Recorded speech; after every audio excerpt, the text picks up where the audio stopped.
Bismillahirrahmanirrahim. Assalamu alaikum and welcome to Newsroom. I'm your host Omar Khalid. But today is the 30th of August 2022. Another month comes to a close, but it leaves us with a lot of devastation.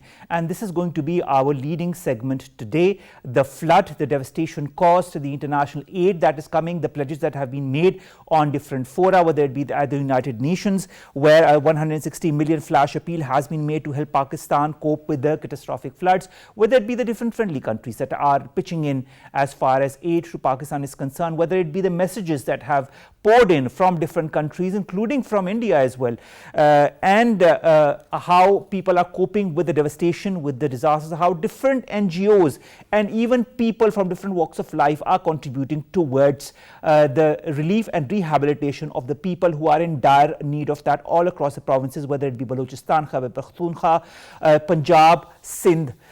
We will be talking about that in detail in our leading segment. Then we'll be talking about, ladies and gentlemen, Iraq, that is on the verge of a civil war as far as latest reports go. There is a latest flare-up of violence in Iraq as well, and the powerful cleric Muqtada al-Sadr has quit politics.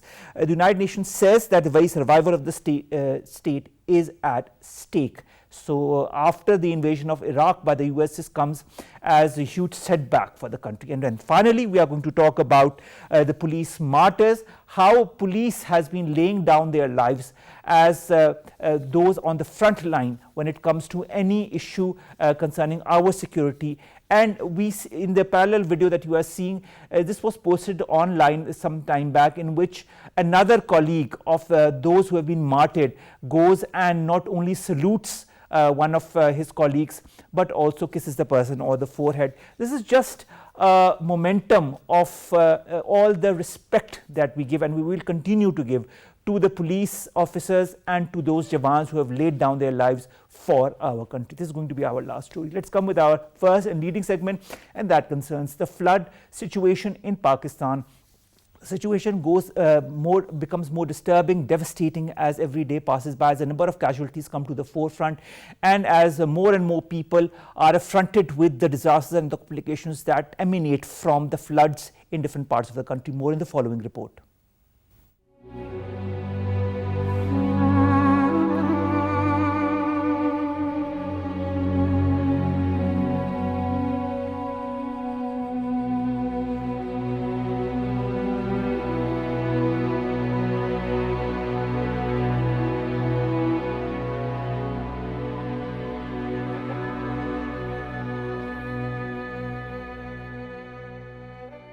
Pakistan is enduring deadly impact of climate change as half the country is submerged in raging floodwaters that have taken hundreds of lives and caused widespread destruction of crops, livestock and infrastructure. According to data released by National Disaster Management Authority, 75 people died and 59 others were injured during the last 24 hours, raising the overall death toll from floods to 1,136. In order to grapple with climate-induced disaster in the future, the 2022 Pakistan Flood Response Plan is being launched by the government of Pakistan and the United Nations simultaneously in Islamabad and Geneva. Pakistan's permanent representative to the United Nations, Munir Akram, called on Secretary General of United Nations, Antonio Guterres, in New York and briefed him on the tragic and devastating impact of the floods in Pakistan. Planning Minister Hasan revealed that Pakistan needs more than $10 billion to repair and rebuild infrastructure damaged by monsoon rains. Finance Minister Miftah Ismail has also estimated that the economic impact of floods would be at least $10 billion, which roughly translates to 3% of the country's gross domestic product. In continuation of the ongoing flood relief operations, flights from the UAE, Turkey and China will be landing in Pakistan to dispatch relief goods for displaced masses. The government of Pakistan is ensuring the provision of timely relief and emergency measures, essential supplies such as medicines, water purifying tablets, tents and food. I will discuss all the efforts that are being made for the relief and rehabilitation of the people who've been devastated by the floods all across the country in different provinces. We've been joined by two guests, one in the studios and one online. In the studios, we've been joined by Khalid Mahmood Saab. He's a member of the British Parliament and has come all the way from the United Kingdom. And of course, he has been associated with politics in the United Kingdom for around 21 years. Khalid Saab, thank you very much to have joined us. And online, we've been joined by Sayyeda Zoone Hasan Sultan. She is the CEO of Thali, that is an NGO that is taking care for the relief and rehabilitation of the people devastated by the earthquake, by the floods rather, in this year all across the country. And she has been on the forefront. She's been showing that her efforts on different social media platforms as well. Zoone, thank you very much to have joined us. Let's begin with Khalid Mahmood Saab. Khalid Mahmood Saab, aid is coming from different countries. Even the Queen has sent a message to the President. There's an outpouring of sentiment from across the world, including from the United Kingdom. As far as the relief and rehabilitation of Pakistan and the people who have been trapped in this flood across Pakistan is concerned, what can countries like the United Kingdom and other countries in the European Union do for Pakistan? Well, this has been a huge tragedy, and first of all, my thoughts and prayers are all those that have been affected, all those that have lost their lives, and in general, most of them that have lost their livelihoods. I think that's clear. I think in the UK, the whole of the United Kingdom, whether they are overseas Pakistanis or Kashmiris or the indigenous UK population, are very generous in giving. The government's already given some money. We want the government to act more and to give some more money, because we're able to do that, and we should be able to do that. It's important that we do that, and I think that's the start of it, because we need to provide proper food at the moment that's not available to them. Medicine particularly is going to be very, very important in the next phase. And of clean course, drinking water is going to be extremely important, and even sanitation for the women, for the children is going to be extremely important. Exactly. Well, you need that medication to purify the water, and of course those, and particularly women, when either through pregnancy or some other issues that they will have, which is additional to what men have. Exactly. And I think those issues are very important. So we are looking to do all of that as much as we can, but also above all that, some sort of quick assembly of housing for these people, whether it's just tents or whether it's prefabrication, quick prefabrication. I know Turkish are very much experts in doing some of that work, and hopefully we can get all that together. But Khalid Saab, could you send experts? Could you maybe, when you return to the United Kingdom, talk to the British Parliament, to your fellow parliamentarians, so that maybe they could take some kind of efforts in A, helping Pakistan with the rebuilding of all the infrastructure that has been destroyed, B, also bring in experts in the field of water preservation that could help Pakistan also take care of such future tragedies when and if they do happen? Well, first of all, I've already spoken to APNE, which is the Association of Pakistani North European Doctors, and they're very happy to come across. I've had discussions here with some of the authorities who are quite happy to support people coming through. I've also spoken to engineers, professionals who are able to do some of that. You're very right in saying that, because the diaspora and overseas people are very happy to engage in that. They think it's a duty for them to be able to do that, and I've spoken to them. They're very keen to be able to do that. We've now got a mechanism through which very quickly we'll be able to bring those people across, and that's really important in the first phase, to get them as soon as possible and to provide that sort of support. That is extremely important. Khalid, coming to you, Zoone, when it comes to the relief and rehabilitation efforts for the people across Pakistan, you have been at the forefront, and from day one, what have you seen? What are the issues that people on the spot that you have talked to have, and how can they be helped in your point of view? Assalamu alaikum, and thank you very much for having me here. The situation that I've seen is worse than anything that I've seen before. So we've been running Thali for the last 20 years, and trust me when I say this, we've not seen this sort of a calamity, starting from one end of the country going towards the other end, and wherever you go, the destruction is similar. People have lost their houses, they've lost their livestock, they've lost their crops. They're sitting in, under the open sky. There's no food. There's no shelter. A lot of the villages we are still working in, up in north, in Sindh, in Rajanpur, in Balochistan. Still nobody has reached out to them, and I think being a small non-profit, there's only a little that we can do. But I would still want, to say that there's a lot of need for dry provisions, ration. There's a lot of need for shelter. Tents, people are just making, tarpaulin sheets as shelters. They're doing pretty okay. Dry provisions, anything from the basic need, including rice, flour, pulses, sugar. This is all good. So basically, you just need to provide them with the basic relief that can just help them survive till they get some help from the government, or they're able to at least go to the markets, because a lot of these villages are even right now disconnected from any main markets or roads. But Zoone, there are villages that have been destroyed altogether. We know of hundreds of villages that are no longer there at the spot that they used to be. Now, the people are in the open, as you yourself have said, and there is lack of provision of different materials that is needed for their safety, for their daily, purposes. In that case, what is in your point of view, what is needed? Because a lot of these villages have also, as you have said, lost connection with the outside world, and it is people like yourself who are the intermediaries between people like ourselves and those who are in need. How can we contribute? So the way that we're working is, and we found out that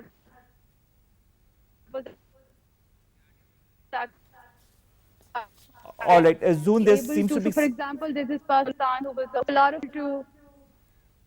Can you hear me now? Yes, I can hear you now. There was an issue before.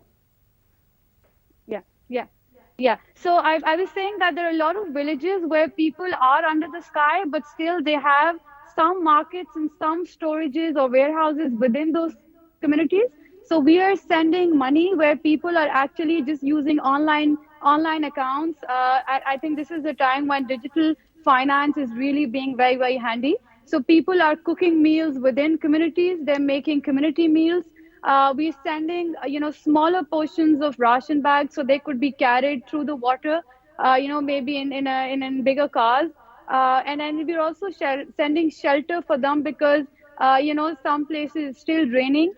We also setting up brick bases for these shelters because the earth is still wet. So I think this is the immediate need. We will need a lot of medical support in the coming days because there are a couple of villages where we're working. There's been an outbreak of cholera. So shelter, dry provisions, cooked meals, and medical help is the foremost right now in most of the areas where we're working.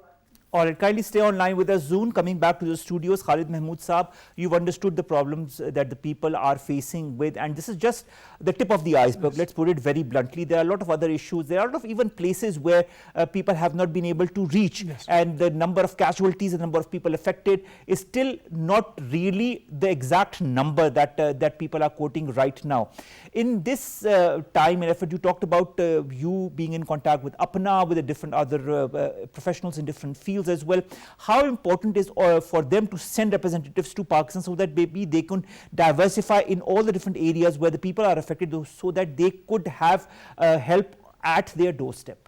Well, it's very important because, first of all, getting medical staff here, doctors that are qualified to be able to look at the people and to be able to help them, to go there, have some medication with them, to apply that straight away. I mean, all sorts of waterborne diseases are going to be coming through, cholera, dengue, all sorts of those things. We've just heard about cholera, outbreak of cholera. So I think there's a huge amount of issues around that's going to be supported. So we're going to try, as soon as I get back, I've already spoken to people, to get some people here as quickly as possible that we can do to actually be positively engaging with that.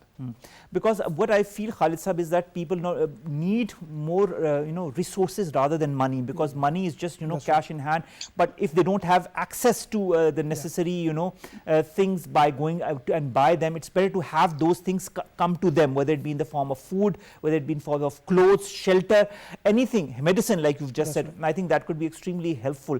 How important is also the role of the United Nations in your point of view, because it has pledged $160 million in a flash appeal to help Pakistan cope with this catastrophic crisis.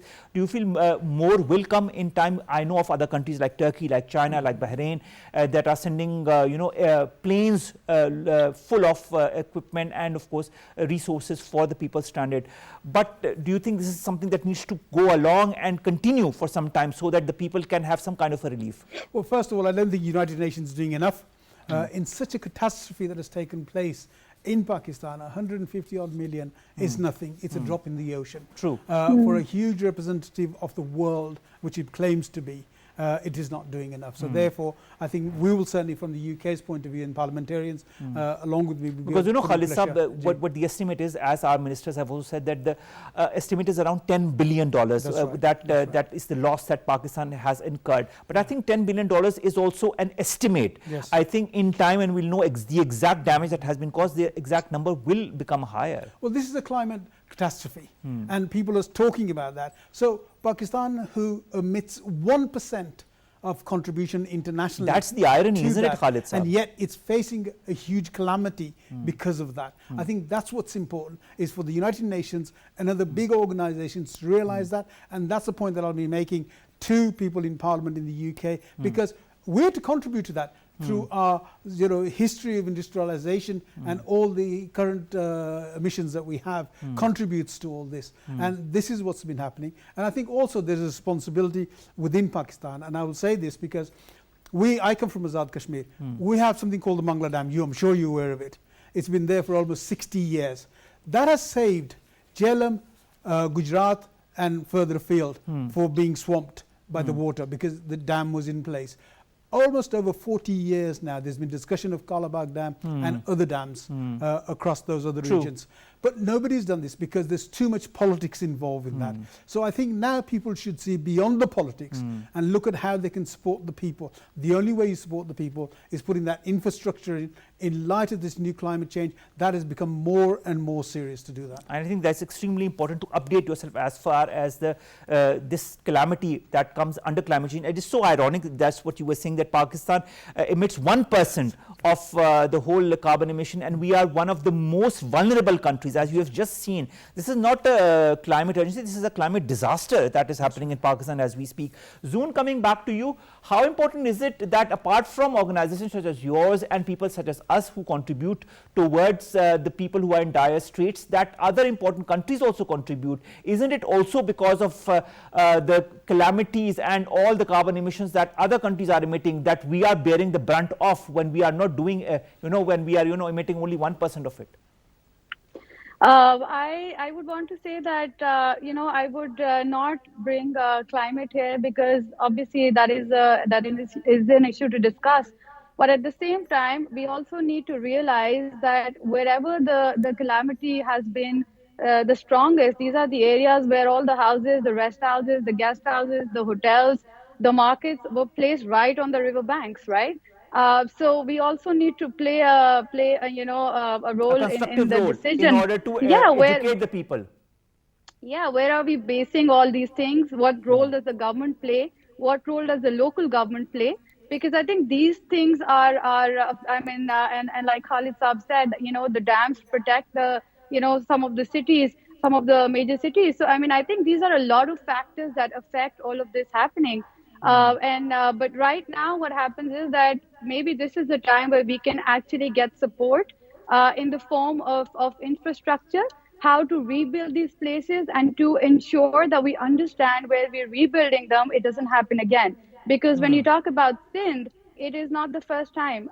We're working for the last 3 years, and I will tell you that this has happened, and many of the people are suffering it for the third or the fourth time in 4 years, because they don't have any other option. They go back and they rebuild their same mud houses in the same land. So a lot of things need to be put into place so that we can avert such further disasters in the future, as you've just explained. Eijaz Haq, who's our correspondent from Job in Balochistan, joins us online as well. Eijaz, thank you very much to have joined us. What is the situation as far as Job and other areas in Balochistan is concerned? Sir, here's the situation actually about the rain. Now the rain got stopped, and still the flash floods are running on their ways, because the Job River starts from the Khan Metarzai areas where still we hear about the rain was there about a day ago.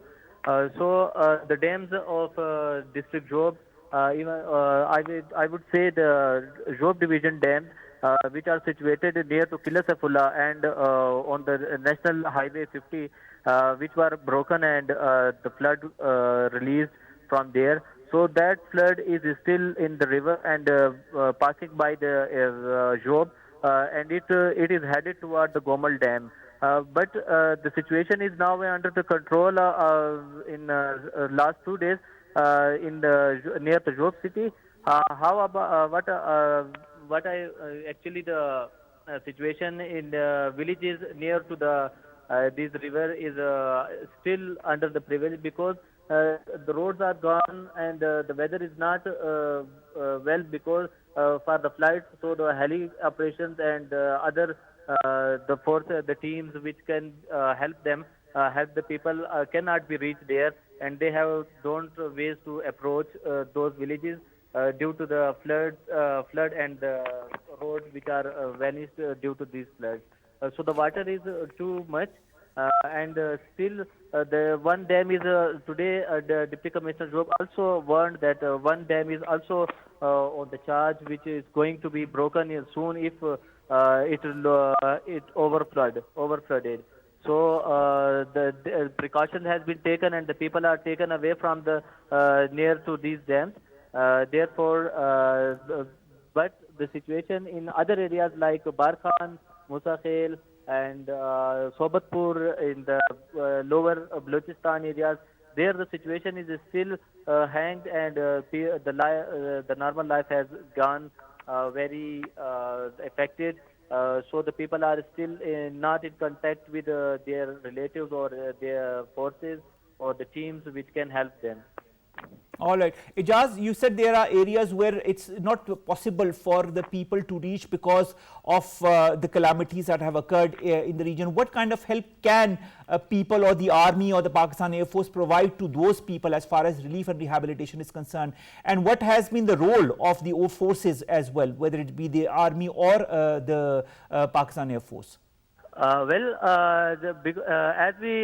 Job division is in the range of the Khoi Suleiman, and there are huge mountains and the rain, the overcasted yet, so the weather is not good. Therefore, the heli operation cannot be taken here.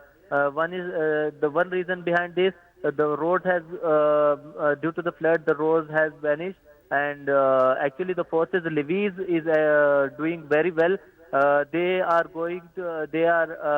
approaching the people and helping them. But as I told you, the roads are because of the breakage of the many dams, including I think the Job division has 15 overall dams, from which 7 has destroyed and the one is on the alert. So these are the situation and these are the conditions which are making hurdle for the forces. On the other side, where the talk about Sobatpur and Sibi district and Barkhan, there is also much trouble due to the far-flung areas and the approach of these forces and the teams, helping teams cannot be approached there. So this all is right. As far as those people who all of you have approached, or the DC and his team have approached, or the provincial government has approached, or the forces have approached, are they well taken care of? Are their medical needs being taken care of? Are they being provided with enough shelter, or are there issues there as well? Yes, the Kila Abdullah district is now getting very well sheltered, and food and some sort of help and safe areas. They are taking the people to the safe areas. But still, there are many areas like the Muslim Bagh, Khanuzai, and the Ziyarat is not getting these help because of the hurdle due to the climate and road conditions. So today I traveled myself towards the western side of Job division, where the Kamardin Kares and this different other villages are situated. Kakar Khurasan actually. So and Tuba Chakzai Kakar, this is also the area where still the level of the water is high, and there is no other road or any other thing which can be helped to make the approach to the people. All right. Kindly stay online with us, Eijaz Saab. We'll be continuing our conversation, but we have two other guests that we want to ask some questions to as well. Beginning with you, Khalid Mahmood Saab.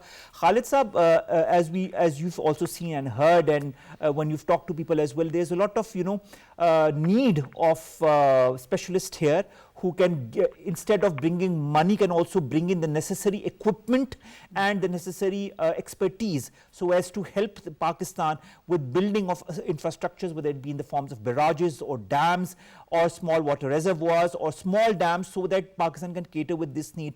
How much is the interest in countries such as yours in the United Kingdom as far as helping Pakistan in this state of affairs? There is a huge interest, particularly of the Pakistani diaspora, Kashmiri diaspora, but also of the indigenous people in the United Kingdom. They feel it's their duty when they have a calamity of this size, and particularly, as I said before, because through no fault of their own, because of climate change, this has been imposed upon the Pakistani people. So they will want to come and do something, and I will already making calls, and I will make some more calls when I finish this program, and hopefully by the time I go back, there will be people who will want to come across to do that. Of course, there are issues in terms of dikes, in terms of dams, all that can be done. Water is a huge blessing.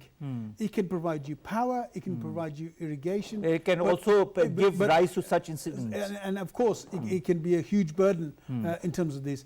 But what Pakistan has got to do is now learn to control that. And learn to store water. That's right. And if you can restore the water, you'll be one of the most fertile countries in the world, which we are. And in terms of getting all of that agriculture based in there with the water, living at the basin of the biggest mountain range in the world provides you with that. And so therefore we've got to take with the people from the expats that are coming in along with Pakistanis to say that we can do something about this. Let's now forget about what's happened in the past. Let's not go on whose mistake it was not to do this and who did that. Let's now look at the future and how we can make it better for the people. And how we can make it better, yes. In all of this, you've talked about the interest that is being shown by the British diaspora, by the other countries, by, of course, people like yourself, and also the Pakistanis who now settled in the United Kingdom as well. But when it comes to people here, what do you feel can be done in order of importance so as to alleviate their all the issues that they are confronted with because of these floods? Well, first of all, I think there has to be infrastructure placed for them to support them for the future, but immediately they need those supplies first of all. They don't need the money because where are they going to spend it? We need to get the medication to them, we need to get the food to them, and we need particular kinds of foods for children and for the elderly to ensure that they sustain their health in that matter. So all those things are very important, particular medication to make sure they help them in terms of moving forward. So all those sort of things are very, very important, and that's what I want to concentrate on. I would want people to put money in later on, but I want people, as you said already quite rightly, people with the expertise coming in and helping Pakistan to move forward. That's what's needed right now. But also in the long term, the European Union must contribute a lot more. UK must contribute a lot more. Certainly the United Nations, I believe, has to contribute a lot more. But Khalid Sahab, we are an agriculture-based country. Do you feel that countries such as yours or other countries in the West could help Pakistan grow crops that could sustain events such as floods? Well, I think that because of the volume of the mud that comes with the water, that is difficult, because when you're growing something out of the ground, it's difficult to sustain that, and that's what's happened with the current crop, is that essentially it's either been drowned by mud or washed away, and I think therefore the planting needs to take again. What can happen is how you put barriers around little walls around different areas, and that's important because what that does is stops the topsoil blowing away, and those sort of irrigation possibilities are fantastic. We in the UK are limited with the land that we have, but yet our yield is huge compared to the land we have because those systems, and certainly that would be a good idea to get those people on board to actually increase the yield of what's produced in those areas. All right, Zoone, coming to you, the latest estimates by the NDMA say that around 33 million people have been affected by the floods. This is just an estimate. Do you feel the reality is going to be much heavier burden on the people of Pakistan as the days roll by? Yeah, it's going to be huge. I don't think this is the exact number, but a lot of villages, a lot of union councils where we're actually there working with the local people, nobody's approached them as yet. A lot of people don't even have ID cards there. So I don't know if they are included in this estimate or not. And I'm not just talking about one or two villages. I'm talking about, many union councils. So you can imagine the number of villages in each union council. So it is going to be big. All right, Zoone, about the areas that cannot be reached either through helis because of the places that they are situated in, or the fact that they cannot be reached because of the flood in between. What can be done for those people in your point of view? I feel that there are a lot of areas in towards South Punjab and Sindh that can be easily reached by helis. I think areas in Balochistan are probably not easily accessible, but up north there are also areas that can be easily reachable by helis. But areas that are not reachable, what we're currently doing is working on helping the community purchase from whatever the local markets or whatever the local warehouses have some stored food, and also cook meals within the community and serve there. Because people have lost their houses, so they've lost their utensils. Obviously, a lot of these villages are not even able to cook. So cooked meals in a lot of places are helping mostly. All right, but speaking of cooked meals, the number of people who've been affected, how can others help? I know that your organization is helping, others like yours are also helping, but what more needs to be done by the civil society in your point of view?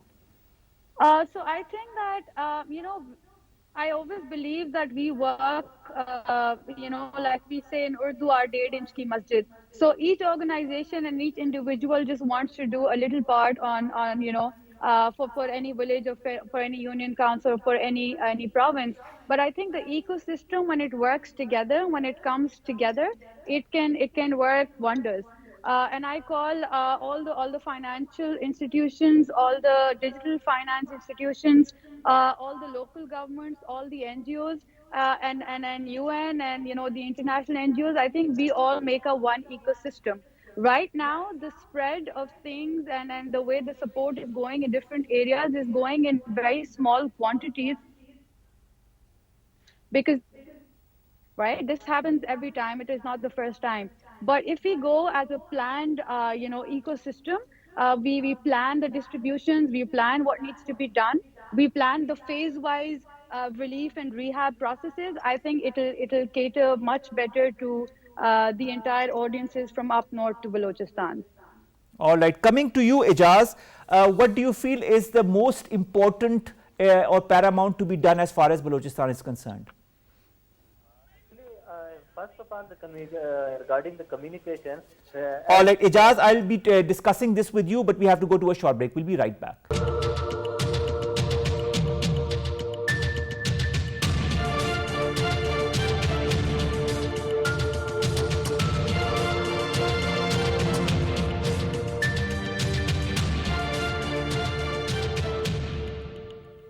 Welcome back. You're watching Newsroom, and we are discussing the flood situation, the devastation caused in the rescue and relief efforts.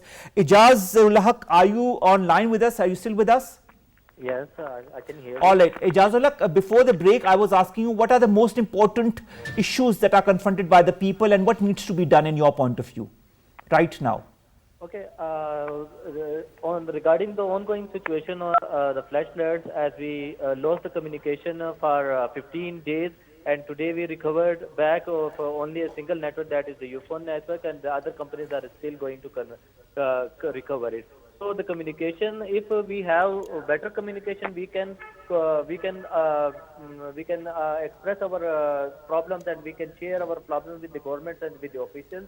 So we can move well and we can prepare very well for these tough situations. And the next thing is the monitoring. If I say about the making of the dams, so here if someone visits to the Balochistan, please see the dams. That every dam is made up of mud and simple things which are very weak, because when these projects were launched, they were asking that actually the groundwater level, which is dropped near to 1,000 meters down. So they were trying to make the ground level up of the water. Therefore, they make dams very soft and of the soft material and less strong material, which consequently. All right. Eijaz, thank you very much to have joined us from Balochistan. You have given us an update on what the situation there at the moment is. Coming to you, Khalid Mahmood Saab. Khalid Saab, being a British expat and being a British member of the Parliament, how do you feel different governments can come together to help our government in need, not just now, because I think this is going to be an ongoing process. It's just not by giving aid right now or in the next 2 weeks that Pakistan is going to stand on its own feet. It's already going through a lot, and the whole world community needs to back Pakistan at this time. What is the commitment from people like yourself and the community and the country that you live in? Well, there are a number of parties and supporters of parties in the diaspora abroad. But what all of them do is, when it comes to these sort of issues, they will put money back, donations back, and people want to come back, irrespective of what party they support. And I think that's a lesson that is for the Pakistani politicians as well. This is your nation. This is where your people live. This is where your electorate are. So what you need to do is forget about your election strategies. Look at the need of the people. Politicians' main job is to serve the people that they are supposed to be elected by or unelected by. I have over 120,000 people in my constituency. I only get 70,000 people that vote across the whole piece. So I have to serve those people who didn't vote for me, because that's what I'm there for. And what people have to do is combined in the national interest, in the interest of Pakistan. Because if there is no Pakistan, if there's no growth in Pakistan, if there's no stability in Pakistan, and in order to bring Pakistan back from a huge loss that it's suffered at the moment, economic loss that it's suffered, then what are you going to rule over? So let's be sensible. Let's look at politics in the real world. And the politics in the real world is that you have to work united together as one Pakistani entity and deliver this. All right. Coming back to you, Zoone, what do you feel, how long are these efforts, the relief and rehabilitation efforts by people like yourself, by organizations such as yourself, are going to continue? Do you feel this is a long drawn out battle between those who are working for the relief of the people and the people who are suffering? Yes, I would totally agree with you. So what happens is that this is only the first part, right? This is only the relief part. The bigger chunk is going to be the rehab part. And like I've already said, the issue is that we really need to decide this time, what are we going to do with rehab? Are we going to just let these people come back again in the same places and go through the same thing all over again next year? Because when I talk about people of Sindh, or when I talk about people of Kohistan, or even a lot of areas of Balochistan where we're serving, these people are living below the poverty line already. These people are in a miserable condition already. So, I mean, the flood just moves them from here to here, you know. I mean, the biggest thing is that already being under the below the poverty line, they start losing lives. They start losing livestock. So the rehab process this time needs to be really something different, that we need to either get help from other organizations or other bigger countries that have been through something like this. Because it's no use returning these people to the same places, because it's going to happen all over again. And like you already said, this time the calamity is so big that it will take a lot of time to rebuild. So are we ready to go through this again? Because if it happens again, I'm pretty sure that it's going to be much bigger, than this time. All right. Thank you very much, Zoone, to have joined us. That was Sayyeda Zoone Hasan Sultan, CEO of the NGO Thali, who's been working diligently as far as helping the people in the relief and rehabilitation work across Pakistan is concerned. Finally, Khalid Mahmood Saab, you talk about cohesion between the different political parties, and it is irrespective of their differences in times of crises such as these. We've seen that in countries such as the United Kingdom as well. In times of crisis, they've been on one page when it comes to these issues. Is it an easy task forward for Pakistan? Is it going to be a long drawn out battle for Pakistan against calamities such as climate change and floods? Well, it could be. And it would be if people don't get together. If people don't look in the national interest to deal with that. It might take you a couple of years to build a dam, a few years to build a dam of that sort. But what you could do in the meantime is have other courses of water changes, changing the courses of the floods, creating dikes and those sort of things, which should be done very quickly. True. So we have to look at that. We have to look at where we place the people back in their societies and communities, and how they're able to continue with their agriculture and the support they give.